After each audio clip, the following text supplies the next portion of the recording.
তো বন্ধুরা, জিওগ্রাফি অনার্সের রিসার্চ মেথডোলজি পেপারের টপিক যে অবজারভেশন মেথড রয়েছে তার মধ্যে দুটো ভাগ আছে, একটা হলো পার্টিসিপেন্ট অবজারভেশন এবং নন পার্টিসিপেন্ট অবজারভেশন। তো এই পার্টিসিপেন্ট এবং নন পার্টিসিপেন্ট অর্থাৎ অংশগ্রহণমূলক এবং অংশগ্রহণবিহীন পর্যবেক্ষণের পার্থক্যটা কি সেটা আজকে আমরা জানবো, অর্থাৎ ডিফারেন্সটা কি।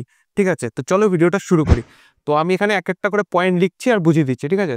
তো ফার্স্ট পয়েন্টে যে পার্থক্যটা আসছে সেটা হলো ডেফিনেশন, অর্থাৎ সংজ্ঞা। তো ফার্স্টে বলবো পার্টিসিপেন্ট, তারপর বলবো নন পার্টিসিপেন্ট। তো সংজ্ঞাগত পার্থক্যটা কি?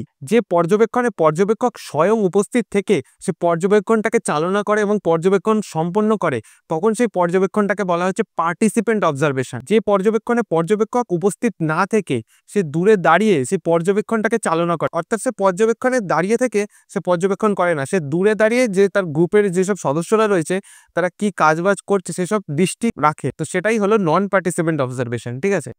তো এটা গেল 1 নম্বর পার্থক্য। এবার জেনে নিই 2 নম্বর। 2 নম্বর কি? পার্টিসিপেশন। পার্টিসিপেশন মানে হলো অংশগ্রহণ। তো অংশগ্রহণের দিক দিয়ে পার্থক্য রয়েছে কি? যে পর্যবেক্ষণ পদ্ধতিতে পর্যবেক্ষক সক্রিয়ভাবে অংশগ্রহণ করে তখন সেটা হয়ে যাচ্ছে পার্টিসিপেন্ট অবজারভেশন। আর নন পার্টিসিপেন্ট অবজারভেশনে কি লিখবো? যে পর্যবেক্ষণ পদ্ধতিতে পর্যবেক্ষক সক্রিয়ভাবে অংশগ্রহণ করে না তখন সেটা হয়ে যাচ্ছে নন পার্টিসিপেন্ট অবজারভেশন, ঠিক আছে। তো এবার জেনে নিই 3 নম্বর, ডিস্টেন্স।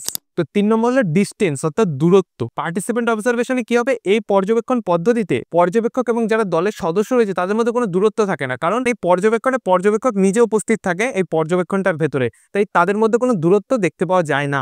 কিন্তু এখানে নন পার্টিসিপেন্ট অবজারভেশনে কি হবে? যেহেতু পর্যবেক্ষক পর্যবেক্ষণ উপস্থিত থাকে না, একটা নির্দিষ্ট দূরত্ব মেনটেন করে সেই কাজটাকে পরিচালনা করে, তো সেটাই হবে এই নন পার্টিসিপেন্ট অবজারভেশনে, যেটা দূরত্ব থাকবে আর এটার কি দূরত্ব নেই। তো এবার আসি 4 নম্বর, difficult and risky. Difficult and risky অর্থাৎ কষ্টকর ও ঝুঁকিপূর্ণ। তো পার্টিসিপেন্ট অবজারভেশনে কি হবে? এই পর্যবেক্ষণটা কষ্টকর এবং ঝুঁকিপূর্ণ হয়ে থাকে, কারণ এখানে পর্যবেক্ষণকে দাঁড়িয়ে থেকে পর্যবেক্ষণটা করতে হয়। আর এখানে যে নন পার্টিসিপেন্ট অবজারভেশনটা আছে এটা কিন্তু মোটেও কষ্টকর এবং ঝুঁকিপূর্ণ না, কারণ এখানে পর্যবেক্ষণীয় দলের সাথে যুক্ত থাকে না, অর্থাৎ সেখানে দাঁড়িয়ে থেকে সে পর্যবেক্ষণটা করে না, সে দূরত্ব একটা মেনটেন করে সে পর্যবেক্ষণটা করে থাকে বা পরিচালনা করে থাকে। তো সেটাই বলা হচ্ছে কম কষ্টকর ও ঝুঁকিপূর্ণ। 5 নম্বর, intensive and internal data collection.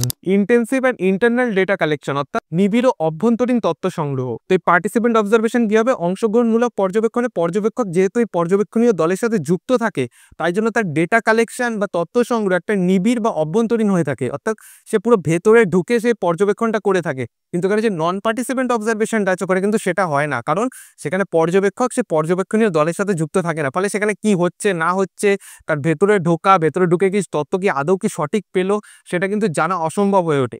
তো সেটাই বলা হচ্ছে এই লাস্ট যে পার্থক্যটা বা ডিফারেন্সটা ছিল সেটা, ঠিক আছে, নন পার্টিসিপেন্ট এবং পার্টিসিপেন্টের। তো আশা করি ভিডিওটা বোঝাতে পেরেছি। তো ভিডিওটা ভালো লাগলে একটা লাইক করে দিও, চ্যানেলটাকে সাবস্ক্রাইব করে দিও, ঠিক আছে। আর যদি তোমাদের কোনো বিষয়ে ডাউট থাকে তো অবশ্যই কমেন্ট করে জানিও। তো নেক্সট ভিডিও চলে আসবে, ঠিক আছে। তো বাই।